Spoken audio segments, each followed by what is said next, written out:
నేను ఒక paper bag అయితే తీసుకున్నాను. ఇదైతే మనం బ్లింకిట్ గానీ, ఇన్‌స్టా‌లో గానీ ఎందులోనైనా సరే మనం ఆర్డర్ పెట్టుకున్నాం అనుకోండి వితిన్ మినిట్స్‌లో ఈ పేపర్ బ్యాగ్‌లో పెట్టేసిస్తున్నారు కదా! వీటిని మనం రీయూజ్ చేసుకోవచ్చు. అంటే మీరు ఇలాంటి పేపర్ కవర్స్‌ని ఎలా యూజ్ చేసుకుంటున్నారు అన్నది నాతో కామెంట్ సెక్షన్‌లో కామెంట్ చేయండి. దానితో పాటు నేను మరి కొత్త ఒక ఐడియా అనేది షేర్ చేశాను.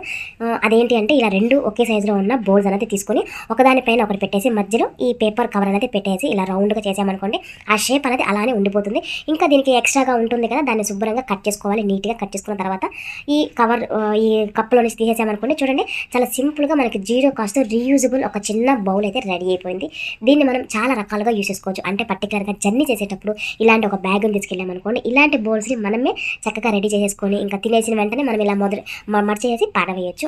అంటే జర్నీ చేసేటప్పుడే కాకుండా మనం ఇంట్లో పిల్లలు వర్క్ చేసుకునేటప్పుడు పెన్సిల్‌ది చెక్కిన తర్వాత ఉంటుంది కదా! ఆ పౌడర్ వేసుకోవడానికి కూడా యూజ్ చేసుకోవచ్చు. అంతేకాకుండా మనం కూర్చొని తినేటప్పుడు ఏదైనా తింటూ ఉంటే వేస్ట్ వస్తుంది కదా! అలాంటి వాటిని కూడా వేయడానికి చాలా బాగా అంటే స్పెషల్‌గా మనం వెళ్లి డస్ట్‌బిన్‌లో వేయటానికి లేకుండా ఇలాగా ఇంటికి వచ్చిన వాటితోనే మనం ఒక మినీ బౌల్‌ని రీయూజబుల్ బౌల్‌ని క్రియేట్ చేసుకొని రీయూజ్ చేసుకోవచ్చు.